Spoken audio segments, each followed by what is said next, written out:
Hola a todos y bienvenidos a un nuevo Facebook Live de la Organización Panamericana de la Salud, de esta serie de encuentros que hemos denominado Pregunte al Experto.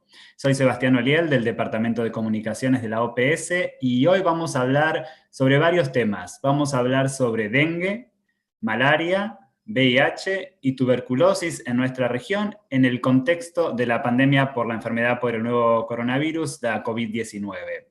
Vamos a estar preguntando a nuestros expertos cuál es la situación del dengue y de la malaria en las Américas y cómo está la pandemia afectando la respuesta a estas enfermedades y a las personas que se infectan con estas enfermedades.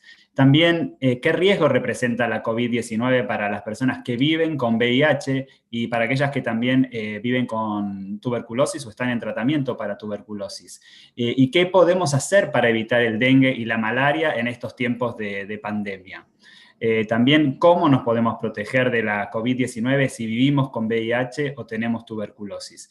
Bueno, pero sobre todo esto y otras preguntas que ustedes puedan tener a través del chat, vamos a estar conversando con dos expertos de la OPS. Estamos con el doctor Luis Gerardo Castellanos, es jefe de la Unidad de Enfermedades Desatendidas y Transmitidas por Vectores de la OPS. Hola Luis Gerardo, buenos días. Buenos días, Sebastián. Gracias por la invitación. Gracias por acompañarnos hoy. Y también estamos con el doctor Massimo Guidinelli, jefe de la Unidad de VIH-Sida, Tuberculosis y Hepatitis Virales de la OPS. Hola Máximo, buen día. Hola, buenos días Sebastián y buenos días a todos los que nos acompañan. Bien, gracias a ambos por acompañarnos hoy en esta conversación sobre dengue, malaria, VIH y tuberculosis en las Américas. Y ustedes desde sus casas recuerden que vamos a estar tomando preguntas que puedan tener sobre estas enfermedades en vivo y las iremos respondiendo. Bueno, tenemos 4 temas bastante amplios para conversar en esta mañana, así que me gustaría empezar con el tema dengue. Luis Gerardo, si nos podés actualizar un poco de cómo está la situación del dengue en la región este año, que venimos, ¿no?, de un año también epidémico con muchos casos en la región, y cuán grave es la situación del dengue en la región en estos momentos. Claro, Sebastián, muy buenos días a todos y a los que nos escuchan y gracias por la pregunta. Como puedes imaginar, Sebastián, y el público que nos escucha, dengue sigue siendo una gran preocupación en la región de las Américas. Al día de hoy, en nuestro continente hay registrado un poco más de 1,5 millones de casos, 1,600,000, un poco más. Y esos son muchos casos, son muchas personas enfermas con dengue. Hemos tenido varios miles de personas que han tenido dengue grave y también tenemos registrados fallecimientos de personas por dengue en lo que va del año. A pesar de esos números tan grandes, no podemos ni comparar esta situación con la gravedad que ocurrió el año pasado. En el 2019, el número total de casos a final de año excedía los 3 millones de casos de dengue. Entonces, estamos a medio año, pareciera que vamos más o menos en la misma línea, pero hemos notado dos cosas interesantes en relación al dengue.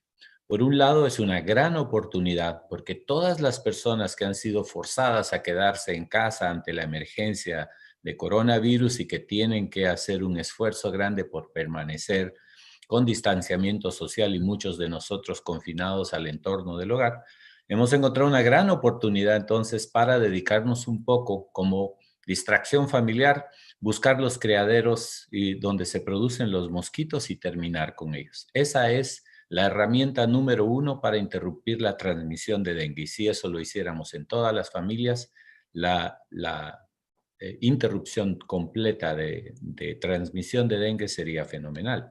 El Ujú. otro aspecto que creo que es importante destacar es que estamos observando, todavía estamos observando, pero nos hemos dado cuenta que la interrupción de movilidad de las personas de un lugar a otro, de una ciudad a otra, de un estado a otro, de un país a otro, sin duda alguna ha tenido un impacto muy grande en la interrupción de la transmisión. Recordemos que esta es una enfermedad que se transmite por la picadura de un zancudo, no es una enfermedad que se transmita de persona a persona y entonces el mosquito tiene que tener contacto con una persona infectada y con una persona sana.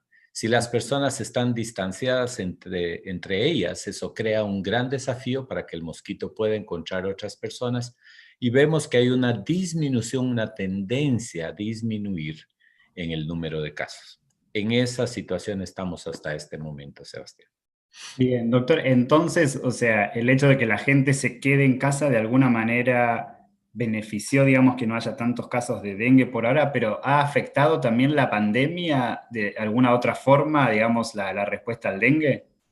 Oh, sin duda, en ese otro aspecto, claro, tenemos enormes desafíos. Recuerda que América Latina en su contexto general es un área tropical muy grande y ambas enfermedades, coronavirus y dengue, se dispersan en la extensión geográfica de las Américas, de tal manera que hay una gran cantidad de áreas geográficas donde hay transmisión simultánea de ambas enfermedades. Y ambas enfermedades se manifiestan por fiebre. Y entonces ahí es donde surge el desafío. Si yo tengo fiebre y sé que vivo en un área donde se transmite el dengue, o sé que hay una temporada de alta transmisión de dengue en este momento y al mismo tiempo sabemos que está circulando coronavirus, debo buscar ayuda en los servicios de salud, pero me dicen que me quede en mi casa porque hay distanciamiento social. Y si tengo dengue y no consulto y mi enfermedad progresa a dengue grave, puedo morir en casa por no haber buscado ayuda, pero ¿y si voy y lo que tengo es dengue y me infecto con coronavirus? Y todas esas dudas van surgiendo en todas las personas, es normal, es una situación especial. Hay mucha gente que tiene temor, que hemos tenido el cuidado de entender la importancia de guardar las medidas de distanciamiento social y al mismo tiempo en América Latina entendemos la importancia de tener conciencia, de no olvidar que aunque hay transmisión de coronavirus, tenemos que pensar que si vivimos en un área donde se transmiten estas enfermedades a través de la picadura de mosquitos, debemos tener conciencia que podemos estar expuestos a ellas. Y por eso hay un esfuerzo muy grande de la Organización Panamericana de la Salud en educar al público en general, especialmente en áreas de transmisión de dengue, y también en educar a los proveedores de servicios de salud para que no se olviden en su afán por prestar ayuda y servicios a las personas que podrían estar infectadas con coronavirus.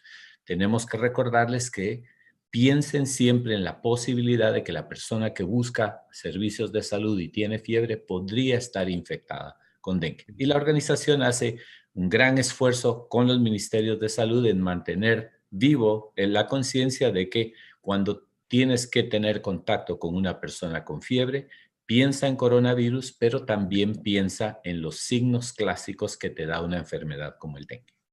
Bien, doctor. Y vinculado con eso, justamente en el chat, Ildet David Dos Santos dice que también es lo mismo, que también circula chikungunya y Zika, ¿no? En nuestra región, o sea, además, bueno, de dengue y del coronavirus. Sin duda. Una vez estas enfermedades, que todas son transmitidas por picaduras de mosquitos, las enfermedades siguen circulando en la región de las Américas. En términos de números, de volumen total, es mucho más bajo si lo comparamos con dengue, pero tenemos este año un registro de casi 40,000 casos de chikungunya y algunos miles casos de Zika que siguen apareciendo en varios países de la región. Esto quiere decir que es correcto. En esta diversidad de exposición a tantas enfermedades transmitidas por la picadura de un mosquito y todas ellas o algunas de ellas manifestadas muy particularmente por fiebre, es un gran desafío para los prestadores de salud en un área donde todas ellas circulan al mismo tiempo, que llegue una persona y diga, tengo fiebre, ¿qué podría tener? El clínico, el médico que presta estos servicios tiene que estar muy consciente y muy bien entrenado para poder reconocer, hacer las preguntas correctas y examinar muy bien al paciente y determinar si debe seguir en la línea de descartar coronavirus con sus síntomas respiratorios clásicos, aunque no todos los muestran así, o seguir la línea de investigar y descartar o diagnosticar la enfermedad transmitida por mosquito que sea la correcta, siendo el dengue la de mayor abundancia en este momento.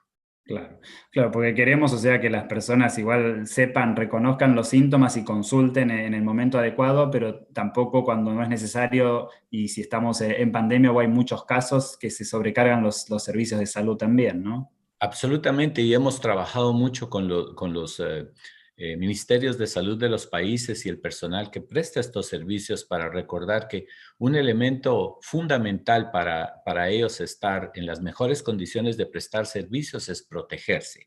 No pudiendo descartar la posibilidad de que haya coronavirus en la región o si ya está confirmado que hay circulación de coronavirus, el prestador de servicios de salud debe tener el equipo de protección personal recomendado a nivel nacional e internacional con su mascarilla, con sus gafas, con sus guantes, con sus batas para poder tener contacto con las personas de la comunidad que están buscando servicios de salud. Eso es indispensable. Bien, doctor, gracias. Y vamos a seguir hablando de dengue en un rato, pero quisiera ahora preguntarle a Máximo a ver si podemos también conversar un poco con respecto al tema del coronavirus y de las personas que viven con VIH o con tuberculosis, o algunos que pueden tener ambas enfermedades, ¿no? Máximo, ¿hay mayor riesgo de contraer o de enfermar gravemente por coronavirus para las personas que viven con el VIH? Sebastián, claramente hay mucha correlación. Creo que, pero entran en juego muchos otros parámetros. Mucho depende entonces de la edad de la persona, si es mayor, con más de 60 años, lo que es un criterio clásico de riesgo para cualquier persona frente al coronavirus. La coexistencia de otras patologías crónicas como hipertensión, como diabetes, como otras enfermedades crónicas, obesidad. Mucho depende también del nivel de actividad física que la persona mantiene durante su vida y en la temporada del lockdown, aún más en el específico. Eh, Como en todo, en esta fase de COVID, vamos aprendiendo mucho. No tenemos estadísticas conclusivas, pero existiría un riesgo mayor en personas que viven con VIH, pero la entidad de este riesgo mayor depende mucho de cómo se lleva el terapéutico, la terapia.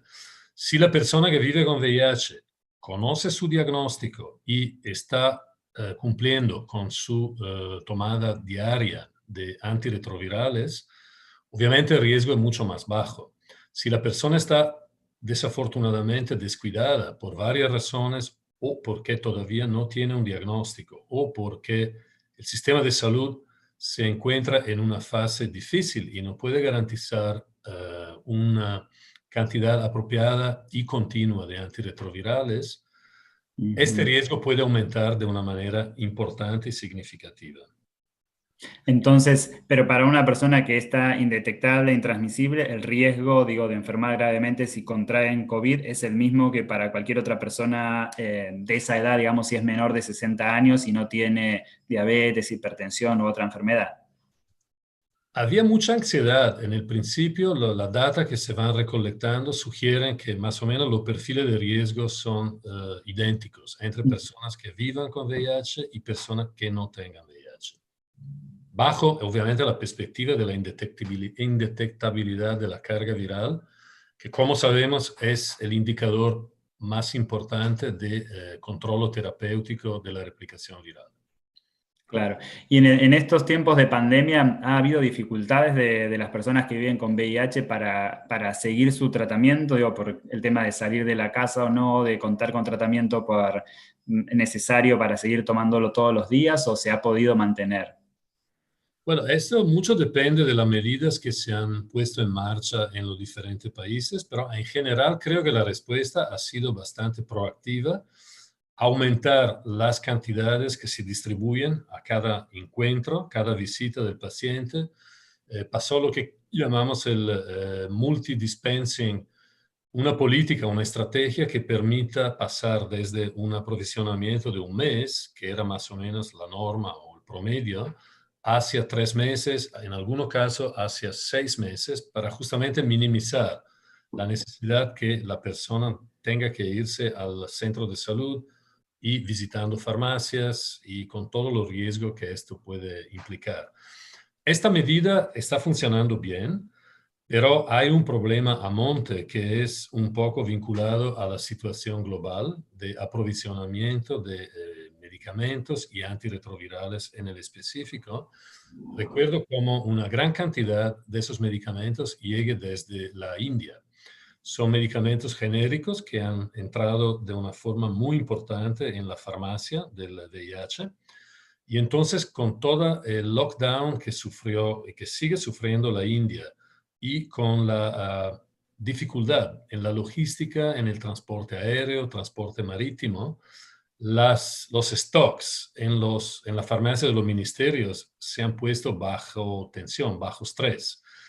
Afortunadamente, estamos activamente monitoreando, trabajando con los organismos de los Ministerios de Salud, con sociedad civil y con todos los socios que acompañan desde hace años la respuesta al VIH.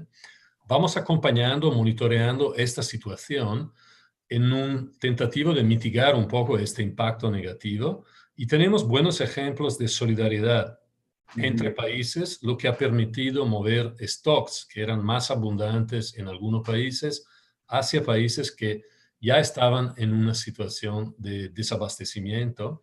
Así que ha sido posible realmente movilizar un poco esos insumos y mitigar, no cancelar, pero mitigar un poco este impacto. Bien, y para la persona no es siempre intentar no abandonar el tratamiento durante la pandemia, ¿no? Y tratar de seguir con la atención, aunque sea en forma virtual o como se hayan organizado los servicios. Claro, esta es la recomendación clave. Ahora, aún más que en otras épocas, la recomendación es que seguir la adherencia, continuar, completar con los esquemas terapéuticos, aprovechar de la tecnología digital y de las reuniones virtuales para mantener vinculaciones con los prescriptores. En este sentido, creo que la sociedad civil de VIH, que acompaña la respuesta de una manera bastante vigorosa, sigue jugando un rol muy importante. Tenemos muchos ejemplos en varios países de activistas, personas que viven con VIH, que se ponen en primera línea y acompañan a través de visitas, apoyo, ayudan a otras personas que se encuentran en situación de más grave dificultad, justamente en el espíritu de solidaridad, pero también para que los que no pueden intenten por lo menos mantener continuidad en su tratamiento. Tenemos varios ejemplos de movilización de recursos también para apoyar algunos de esos esfuerzos comunitarios al fin de garantizar disponibilidad de equipamiento de protección individual, lo que permitiría entonces a esas personas, agentes de comunidad, visitas con minimizando riesgo de transmisión de coronavirus. Bien, gracias Máximo. Y antes de pasar al siguiente tema, pasar a hablar de malaria, una pregunta que nos llega del chat sobre VIH es de Lenny Nespel y pregunta cómo vemos el tema de riesgo en la región para manejar dos pandemias de VIH y coronavirus, teniendo en cuenta que la mayoría de los países dice están clasificados de situación de pobreza. Bueno, obviamente esta ha sido una elección muy complicada y no solamente en los países de la región. El lockdown impacta y ha impactado muy duro, obviamente, sobre todas las funciones de los servicios de salud, mucha cancelación de servicios, una disminución importante de la oferta de servicios, dificultades también de acceso, movilidad de las personas, del personal sanitario y también de los pacientes. Pero creo que la movilización de agentes comunitarios, la reformulación de la forma en que se brindan muchos servicios, la utilización de plataformas virtuales, creo que son todas medidas que están ayudando mucho a mitigar. Obviamente no es lo mismo que era antes de la pandemia, pero hemos tenido muchos esfuerzos y siguen en la búsqueda de las mejores estrategias para minimizar todos los inconvenientes y los impactos sobre otros programas como lo de VIH. Claro, bien. Gracias, Máximo. Y para los que recién se están conectando a este Facebook Live, estamos en vivo hablando sobre dengue, malaria, VIH y tuberculosis en el contexto de la pandemia por COVID-19 con dos de nuestros expertos. Estamos con el doctor Luis Gerardo Castellanos, que es nuestro jefe de la unidad de enfermedades desatendidas y transmitidas por vectores, y también con el doctor Máximo Guidinelli, que es jefe de la unidad de VIH-Sida, tuberculosis y hepatitis virales de la OPS. Con respecto a malaria, Luis Gerardo, ¿cómo está la situación en la región sobre malaria? Si nos puedes actualizar un poco este año y qué impacto ha tenido también la pandemia. Bueno, claro, otra enfermedad transmitida por la picadura de un mosquito, Sebastián, puedes imaginar, Diferente, ¿no? con un contexto muy distinto a la transmisión de dengue, cuyo mosquito habita en áreas urbanas. La malaria es una enfermedad cuyo mosquito se refiere a áreas más tropicales, más verdes, más rurales. La observación que llevamos hasta ahora en general nos ha indicado que hay una disminución en el número total de casos de malaria registrados en la región de América Latina comparado con el año anterior. Pero en el caso de malaria hay algunas distinciones que debo hacer en relación a lo que sucede con el dengue. La primera es que la malaria es una enfermedad que también se manifiesta por fiebre. Y entonces, inicialmente vuelve a surgir la duda o la confusión de la persona que tiene fiebre, sabe que vive en un área que tiene malaria y tiene miedo de estar contaminada con COVID. Entonces, no sabe si ir y consultar o si quedarse en casa y esperar. Y eso es un gran riesgo y sabemos que eso, igual que en dengue, afecta la posibilidad de que las personas que estén infectadas hagan contacto con los servicios de salud y podamos tener la oportunidad de examinarlos, hacer diagnóstico y ofertar tratamiento. Y sin duda alguna eso hace que el número total de casos haya disminuido en algunos países y en algunas regiones. Es la disminución en la oferta de servicios porque las personas deciden no consultar por miedo a contaminarse por coronavirus o porque cuando buscan servicios, los servicios están abarrotados con demanda de atención a personas que están contaminadas con coronavirus. Entonces, mismo que a nivel general, a nivel de la región, observamos una disminución, los reportes de malaria al día de hoy claramente indican aumentos en el número total de malaria en algunos países y dentro de algunos países en algunas regiones.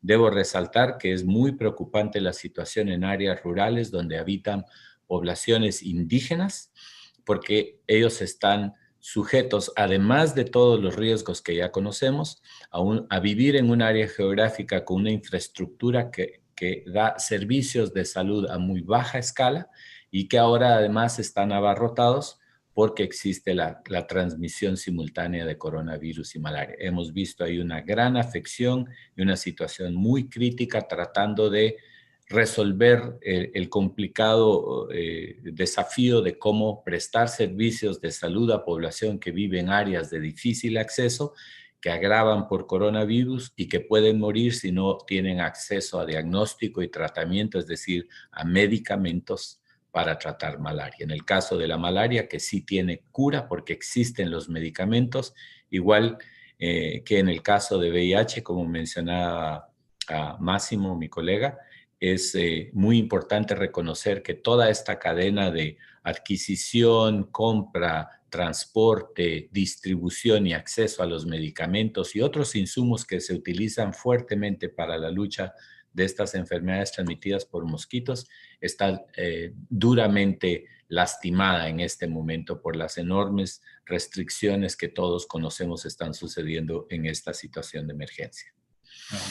Entonces sí, la pandemia ha generado un impacto negativo, ¿no? O sea, ha interrumpido ciertas acciones de prevención y control de malaria y también de atención en los servicios de salud. Sin duda, hemos identificado eso como uno de los grandes desafíos. En muchos países donde no existe suficiente personal o simplemente reconociendo que las dimensiones de esta pandemia han sobrepasado toda capacidad de respuesta de cualquier servicio de salud en cualquier país, muchas de las personas que inicialmente estaban indicadas a trabajar en la atención o en los servicios para control y prevención de enfermedades transmitidas por mosquitos como malaria o dengue han sido desviados o llamados a colaborar en respuesta a la emergencia coronavirus, y estos servicios y estas personas son recursos que están faltando en sus lugares originales de trabajo, donde regularmente se dedican a la atención a pacientes con sospecha de malaria en unos casos y de dengue en otros. Y en otros casos, como repetía, también nos damos cuenta que hay un temor natural de la población que sabe que a lo mejor sí se contaminó con dengue o con malaria, pero su temor a buscar ayuda en los servicios de salud y no querer contaminarse o infectarse con coronavirus limita el deseo de muchas personas de hacer ese contacto. Y doctor, ¿cuál es la recomendación en ese caso para las personas que se pueden haber infectado con malaria en el hecho de consultar y de entender la sintomatología? ¿Es similar también con COVID o no? No, son enfermedades muy distintas, pero nuevamente partimos del principio de que, imagínate, tú o yo en un área rural y empezamos con fiebre, ¿cómo hacemos para adivinar si tengo malaria o si tengo coronavirus cuando ambas enfermedades tienen una dispersión muy intensa en algún momento en el lugar donde estamos?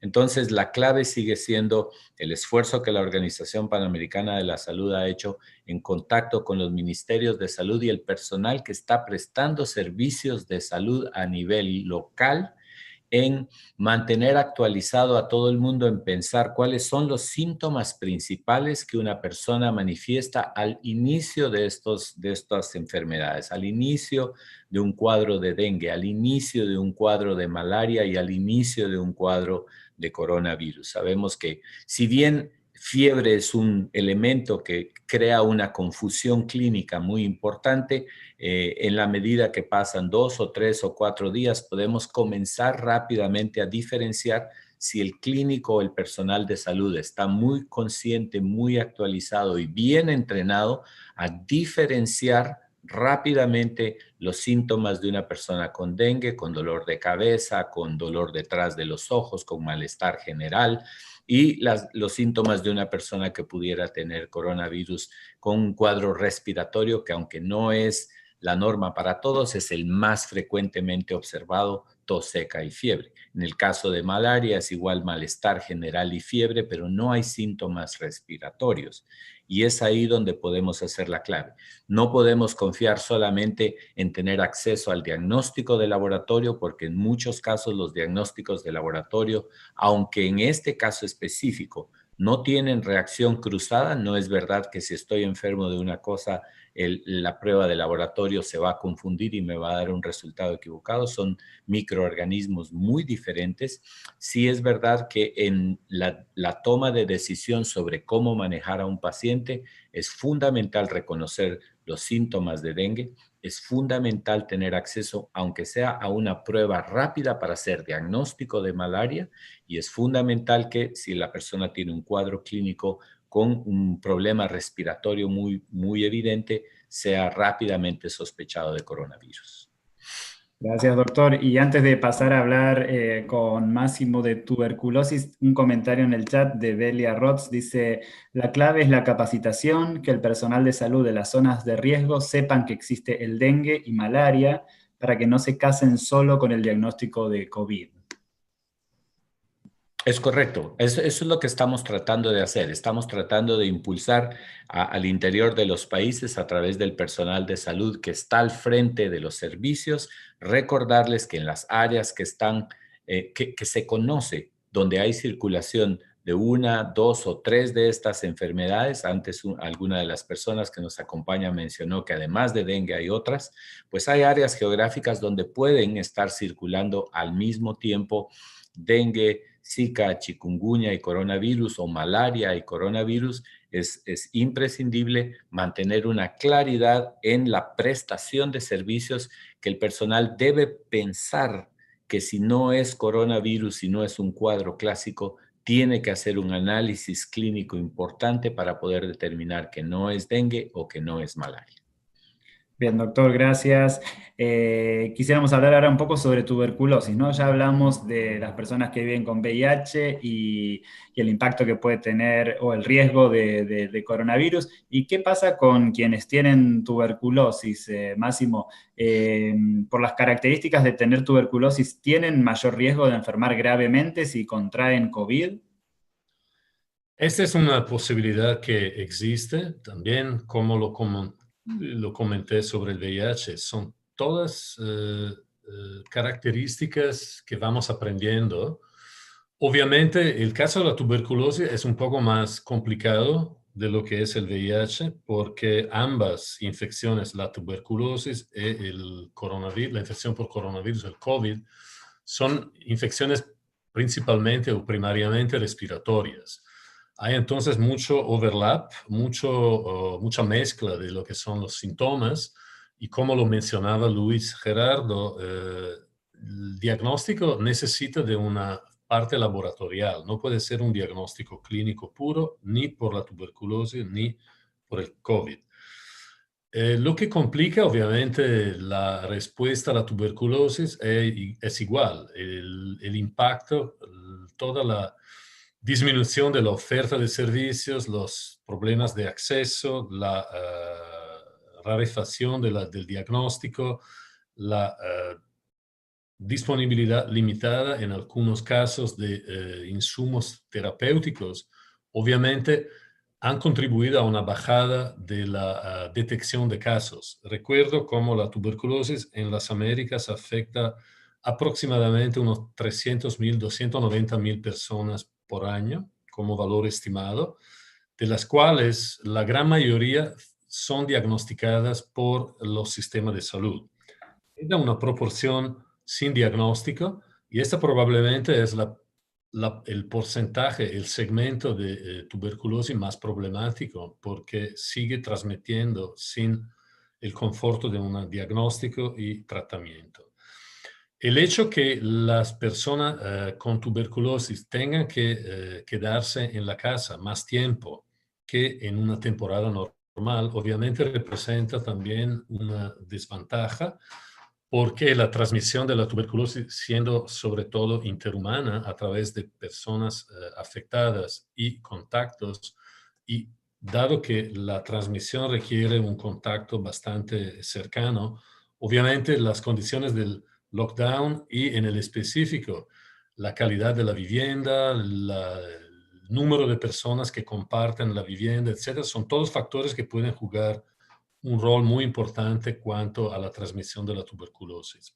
Como en el caso del VIH, muchos países se han activado también frente a la disminución del personal de salud que ha sido migrado masivamente para prestar atención a la pandemia de COVID, pero se han desarrollado estrategias de, por ejemplo, una que vale la pena mencionar es el DOTS virtual, la administración controlada del tratamiento de tuberculosis, no tanto cara a cara en una situación de presencia a nivel de la clínica o del establecimiento sanitario, sino que por video o por conexión telefónica, por WhatsApp o cualquier plataforma, ambas partes puedan utilizar de una manera conveniente. Son todos remedios que se van sumando para mitigar un poco el impacto. Estamos recogiendo data desde los países y en general lo que surge es claro, hay una disminución del diagnóstico como resultado primario de todo este impacto del COVID y de la pandemia sobre el funcionamiento de los centros de salud, de los sistemas de salud en general. Más adelante va a ser necesario medir también un impacto sobre el número de nuevos casos, etcétera, y ese es un trabajo que se queda adelante para ser medido. Claro, justamente sobre eso en el chat Wilson preguntaba en relación a tuberculosis durante la pandemia si ha disminuido o aumentado la detección de casos. Ha disminuido. Este indicador ha disminuido. Hemos remarcado una disminución importante del número de nuevos casos detectados. Sí. Ok, bien. Y también otra pregunta vinculada con tuberculosis. José pregunta, ¿qué opinión tienen relacionada al uso del Expert para el diagnóstico de COVID y si consideran una oportunidad para implementar en la región los equipos que permiten el diagnóstico de TB y COVID. Bueno, esta es una posibilidad que existe. El expert ha tenido una muy buena penetración en la ¿Qué es el región. expert? Si pueden explicar para los que no estamos tan en tema. Sí, el expert es una máquina que permite hacer un diagnóstico molecular. Entonces, un diagnóstico, en principio de tuberculosis, pero de muchas otras infecciones transmisibles, es un diagnóstico muy innovador, una plataforma integrada. La misma máquina permite procesar muestras de varias naturalezas, desde muestras de sputum, en el caso de la tuberculosis, hacia muestra de sangre, y permite un diagnóstico automatizado y altamente fiable de un buen número de condiciones. Incluido también, inclusive el COVID, por el cual existen lo que llamamos normalmente los cartuchos. Son pequeños cartuchos que cada uno por enfermedades diferentes que se pueden procesar a través de la misma máquina. Existen para el COVID, como existen para tuberculosis, para VIH, hepatitis, algunas infecciones de transmisión sexual y otras. Pero la disponibilidad del COVID, del cartucho COVID, ha sido limitada fuertemente por razones de producción. Los proveedores pusieron a la disposición de mercados, países de la región, una cuota de su producción global, pero no está muy claro cuánto de esta cuota esté efectivamente llegando en los países. Yo sé que hemos tenido una expectativa muy alta cuanto a la posibilidad de utilizar esas mismas máquinas, y hay miles de esas máquinas en países de la región. Sobre todo entraron a través de los programas de control y prevención y eliminación de tuberculosis, pero obviamente son máquinas que tienen potencial para mucho más que la tuberculosis. El problema es disponibilidad de cartuchos. Hasta ahora ha sido relativamente limitada y a pesar de la gran demanda, no sabemos cuánto los proveedores podrán garantizar de esta disponibilidad. Bien, gracias Máximo. Antes Máximo mencionaba el tema de los insumos y de tratamientos, y quería preguntarle primero a Luis Gerardo con respecto a malaria, ¿no? El tratamiento para la malaria, todo lo que se ha hablado de la cloroquina, de la hidroxicloroquina, de esta droga para tratar la malaria. ¿Qué ha pasado con respecto a su disponibilidad, ¿no? Para las personas con malaria de la región que la necesitaban seguramente? Sin duda. Bueno, como todo el público podrá recordar, al inicio de la pandemia surgió rápidamente esta noticia de que había algunos estudios preliminares que sugerían que la cloroquina, que es un medicamento históricamente dedicado al tratamiento de malaria, podía ser útil para combatir el coronavirus. Eso hizo que rápidamente en algunos países y en algunos servicios las personas de manera espontánea quisieran tener acceso al medicamento y en una mayor escala comenzó a surgir la inquietud de tomar medicamento que estaba en los países asignado a los programas de malaria para ofertarlo a pacientes con coronavirus, con el espíritu siempre de salvar vidas. En este proceso los días y las semanas transcurren muy rápido y entonces vimos situaciones de riesgo de desabasto de países que tienen muchos casos de malaria y donde el medicamento empezaba a faltar porque estaba siendo parcialmente utilizado para tratar pacientes con coronavirus, y el surgimiento de las empresas productoras de cloroquina queriendo incrementar su producción, pero derivarla más a la atención de la emergencia.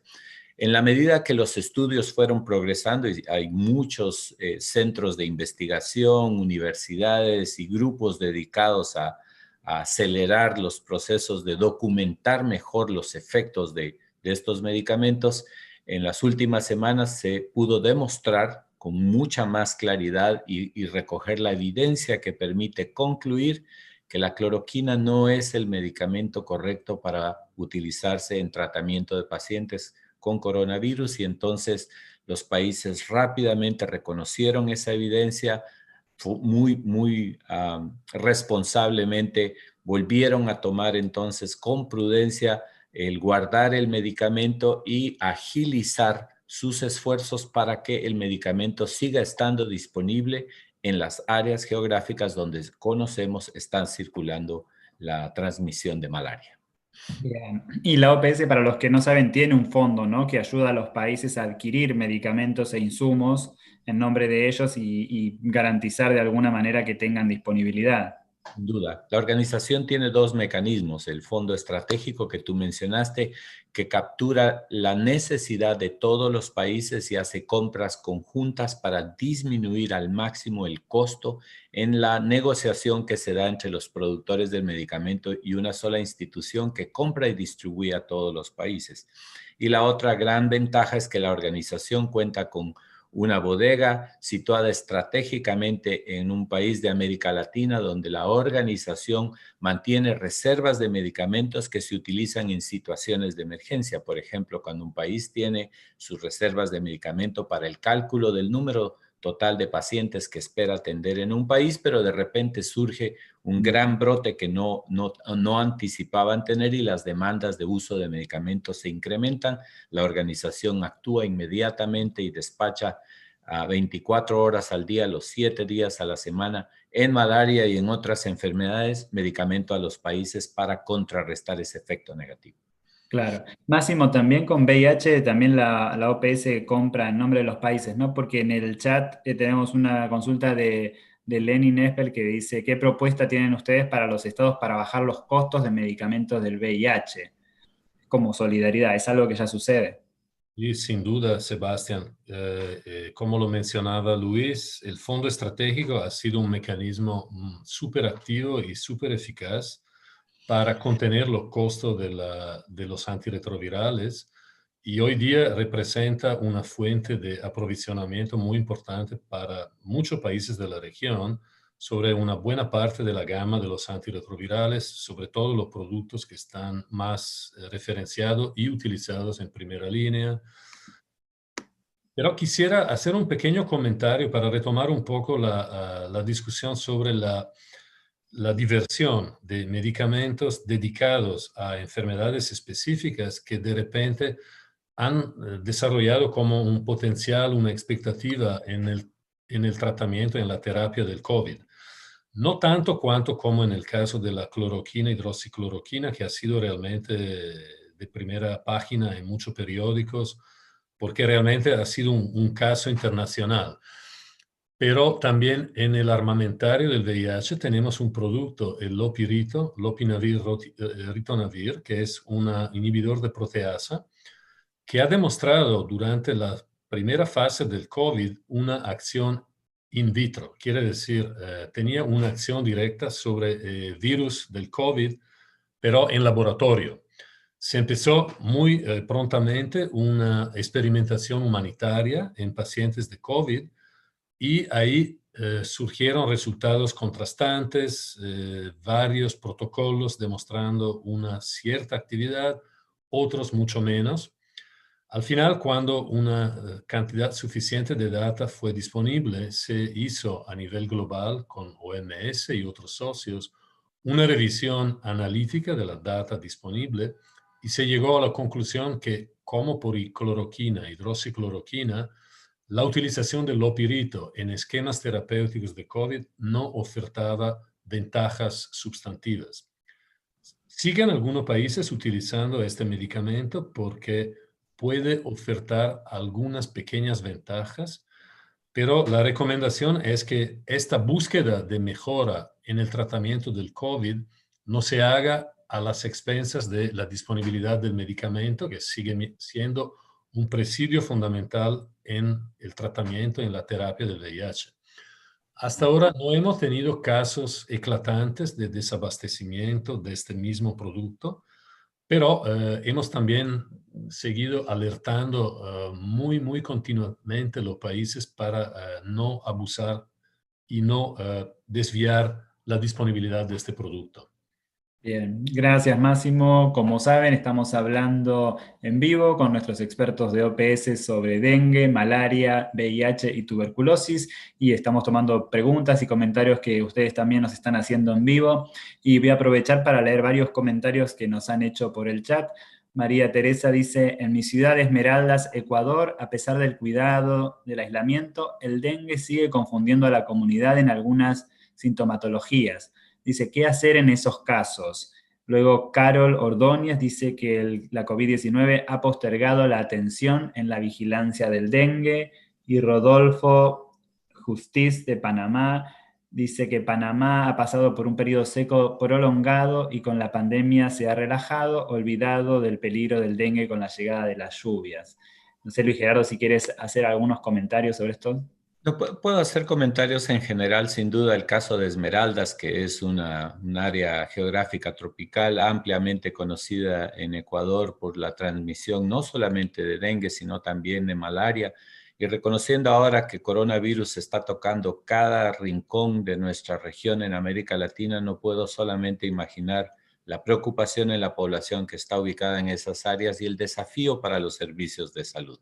Creo que es importante en este caso, como organización, puedo confirmar que estamos tanto en el programa de malaria como en el programa de enfermedades arbovirales, donde se maneja dengue, zika y chikungunya, estrecha y muy frecuentemente en contacto con las autoridades nacionales de los países, no solo con nuestras oficinas de OPS en los países, sino también con las autoridades nacionales, y estamos haciendo un esfuerzo de colaboración a través de enormes redes de profesionales que voluntariamente colaboran con la organización para vincularse en conversaciones como esta a través de medios electrónicos y orientar y actualizar y recordar a los proveedores de servicios en estos países que tienen que pensar que además de coronavirus sigue existiendo esta amenaza de base que son las enfermedades transmitidas por picaduras de mosquitos. Refiriéndome al otro comentario, sin duda alguna, no solo en el tema de vigilancia, pero el coronavirus pues ha afectado todos los aspectos de los sistemas de prestación de servicios de salud en un país, públicos y privados, países fuertes y muy bien estructurados y en países pobres. Hemos visto que no hay un sistema de salud que haya podido contener y desafiar objetivamente la inimaginable volumen de pacientes que han abarrotado los servicios pidiendo apoyo por la existencia de esta emergencia por coronavirus. Entonces, en el medio de eso, como había comentado al inicio Sebastián, los países siguen haciendo enormes esfuerzos y por eso es que sabemos hoy que en las Américas hasta la semana pasada habían más de 1.600.000 casos de dengue reportados en todo el continente. Los países siguen haciendo esfuerzo por capturar información y compartirla con la organización. Esta información está disponible en páginas web de los países y de la organización, es de acceso público, y eso mismo pasa para malaria. Tenemos datos de malaria a nivel de país, a nivel de departamento y en algunos casos a niveles locales. Y es lo que más nos sirve para saber a qué autoridad local buscar y no solo centrar el esfuerzo en hacer contacto con un funcionario a nivel general que en realidad no tiene en este momento la atención para concentrarse en un área geográfica específica. Y es ahí donde la organización, con sus redes de colaboradores y de profesionales, ha logrado llegar a nivel local para tratar de disminuir la brecha de necesidades y de acceso a información que necesita la población que vive en estas áreas de alto riesgo. Bien, seguro.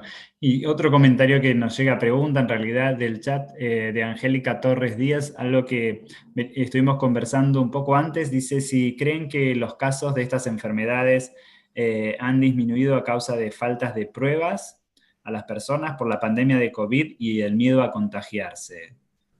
Máximo, ¿es así en el caso de VIH, tuberculosis? Sí, creo que no cabe duda que ese es uno de los impactos de la pandemia sobre todo el rango de todas las enfermedades, y la capacidad de detección ha sido afectada por todas las razones que hemos recordado hace un poco: tema de accesibilidad, la gran diversión también de trabajadores de salud para hacer frente al impacto de la pandemia. El impacto de la pandemia misma sobre personal de salud. Recordamos que mucho personal de salud, enfermeros, enfermeras, médicos, personal de laboratorio, ha sido realmente sufriendo del COVID personalmente. Y obviamente toda la parte logística que también se recordó. Entonces son los varios sistemas que alimentan la prestación de servicios que sufren de manera profunda del impacto de la pandemia y que entonces limitan su capacidad de brindar servicios. El resultado es que, desafortunadamente, muchas de las epidemias o enfermedades de que estamos hablando hoy y que sin duda se han tratado en otras ediciones de este encuentro con expertos de UPS, ese es un impacto general sobre todo el sistema de salud. Y si hay un mensaje que se puede destacar, una primera experiencia, una primera lección aprendida ahora en tiempo de COVID, es que necesitamos repensar y fortalecer el apoyo a los sistemas de salud, porque esta pandemia está generando un estrés muy fuerte para todos los sistemas de salud. Y entonces creo que se van a necesitar esfuerzos adicionales para que en un futuro se pueda responder de una forma más eficaz y más efectiva. Ya. Y Luis Gerardo, con respecto a dengue, ¿no? Que venimos de un año epidémico de tantos casos y ahora también que tenemos más de 1,5 millones de casos, como mencionaba. ¿Las personas han bajado la guardia también en cuanto al dengue? ¿Ya están acostumbradas? ¿Se ha dejado de hacer las limpiezas necesarias, digamos, en las casas, en los patios para que no haya criaderos? ¿O tiene algo que ver eso con que haya más casos? Bueno, gracias Sebastián, creo que hay una gama enorme de situaciones que podemos observar en los distintos países y al interior de cada país en las distintas regiones.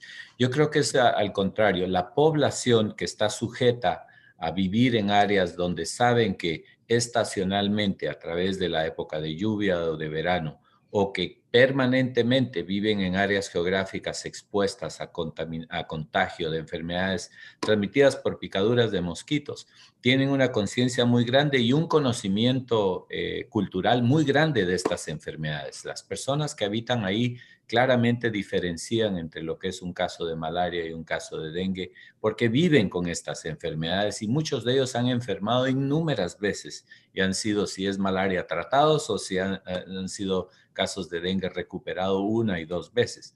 Entonces, creo que a nivel de la población, no se olvidan, pero hay una necesidad muy grande que la organización y los ministerios hacen de estar recordando y actualizando cuando el conocimiento cambia o mejora la práctica, que se puede hacer algo mucho más eficiente para combatir, abordar los problemas.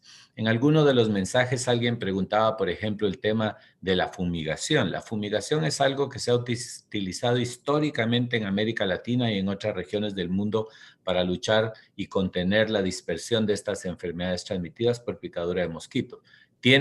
Es importante reconocer que tiene una utilidad, pero esa utilidad está en los parámetros de salud pública muy claramente definida. Tiene un tipo de máquinas, un tipo de insecticidas y un tipo de práctica y de uso, de método de aplicación cuando se trata de dengue, y otros insecticidas, otras máquinas, otro tipo de aplicación y lugar donde se aplica el insecticida cuando se trata de malaria. Esto es por las costumbres y los hábitos del mosquito. Unos viven en sombra, otros viven en el área rural, otros están dentro de la casa, otros están en áreas cubiertas. Tenemos ese conocimiento que ayuda a que las personas sepan que sí hay un beneficio en el uso, pero que ese no es la respuesta última para resolver los problemas de interrumpir transmisión de enfermedades transmitidas por las picaduras de mosquitos. En el caso de dengue, es destruir los criaderos. En el caso de malaria, por el número de personas que se infectan en la región de las Américas, y reconociendo que existe un medicamento que es altamente efectivo, en muchos de los países sigue siendo la cloroquina, es buscar servicios de salud, tener diagnóstico y recibir tratamiento, que en la gran mayoría de países de América Latina sigue siendo gratuito a través de los servicios de salud pública del país. Perfecto. Ya estamos llegando al final de esta sesión que estuvimos conversando durante esta hora sobre dengue, malaria, tuberculosis y VIH, pero quisiera preguntarles, o sea, ¿qué podemos esperar, no? La pandemia continúa, las enfermedades siguen coexistiendo, entonces, ¿qué podemos esperar en cuanto a dengue y en cuanto a malaria y también en cuanto a VIH y tuberculosis? Luis Gerardo, si quieres empezar. Es una pregunta ambiciosa, ¿no? Poder imaginar qué es lo que va a pasar. Nosotros que a nivel individual, dedicados a trabajar intensamente con los distintos grupos dentro de OPS, que estamos en contacto con los países, tratando de responder diariamente a las necesidades que surgen espontáneamente en cuanto a qué clase de servicios, qué clase de insumos necesitan. Vemos el desesperado esfuerzo de muchos trabajadores que en los países están sacrificando su vida y su tiempo personal dedicado a ayudar a los demás. Creo que es un gran desafío. Creo que en América Latina la pandemia de coronavirus todavía va a tener un impacto que no podemos adivinar, no podemos anticipar. Creo que unos países están haciendo su mejor esfuerzo. Creo que muchas comunidades también están haciendo su mejor esfuerzo y hay literatura que habla pues de la enorme mezcla y del desafío que en América Latina tiene esto de hacer las medidas de distanciamiento social en el medio de una economía que es muy débil. Creo que nosotros como organización sí tenemos un propósito muy claro y es que mientras nuestros colegas en OPS se dedican de tiempo completo a coordinar y a responder de la manera tan efectiva como lo han hecho en coordinación con los ministerios a la pandemia de coronavirus, nosotros en nuestro ámbito debemos, en coordinación con ellos, seguir intensamente haciendo un gran esfuerzo por ayudar y recordar a la población y a las autoridades de salud que además del coronavirus siguen existiendo estas otras enfermedades que son propias de nuestra región y que no van a desaparecer espontáneamente. Bien, gracias Luis Gerardo. Máximo. Bueno, Sebastián, difícil adivinar cuál va a ser el escenario futuro próximo de la pandemia. Todos esperamos la llegada de una vacuna, obviamente, que sabemos hay señales muy prometedores, se van acelerando todos los protocolos de desarrollo, hay muchos candidatos que están en fases distintas de experimentación, pero el resultado es que probablemente no vamos a tener una vacuna antes de varios meses. Entonces, hasta este momento hay que mantener toda la máxima vigilancia y toda la toma de responsabilidades individuales en términos de comportamiento, distanciamiento social, y cuanto más por utilización de mascarillas, etcétera, porque esas son las medidas y son medidas eficaces que han demostrado en varios países que se puede contener la expansión de la pandemia. Cuanto a las otras enfermedades, creo que hay que poner un buen número de preguntas sobre la mesa. Como lo mencioné, estamos aprendiendo muchas lecciones y quizá en un futuro próximo, cuando el balance entre la respuesta a la pandemia y la posibilidad de retomar una acción más vigorosa en frente a esas otras enfermedades esté establecido, en este momento creo que tenemos que aprovechar de elementos de integración, tenemos que acelerar algunas transiciones hacia tecnologías más modernas, tenemos que optimizar muchos temas de logística, de aprovisionamiento de medicamentos, hemos individuado áreas de debilidad, de vulnerabilidad. Mencioné todo el tema de la gran dependencia de la región en general a una farmacia global que llega desde lejos. Y cuando este sistema de aprovisionamiento entra en una situación de estrés, como lo está ahora, el resultado puede ser muy peligroso para la salud pública. Son varios factores que van a necesitar un repensamiento profundo, pero creo que tenemos todo el conocimiento y toda la experiencia para que puedan surgir respuestas y esas respuestas reorientar un poco la forma en la cual vamos respondiendo a este desafío de enfermedades transmisibles y también no transmisibles. Muy bien. Bueno, muchas gracias a ambos. Ahora sí hemos llegado al final de este encuentro de hoy y no se olviden de visitar el sitio web de la OPS para más información sobre dengue, malaria, VIH, tuberculosis y sobre COVID-19. Y si les gustó este Facebook Live, darle like y compartirlo con sus amigos, familiares o conocidos que piensen que les pueda ser de utilidad también. Gracias, Luis Gerardo. Gracias, Sebastián. Un Gracias a saludo usted. y Gracias, Máximo. saludo a todo el público. Hasta luego. Gracias. Y gracias a todos ustedes por conectarse y seguimos conectados. Saludos.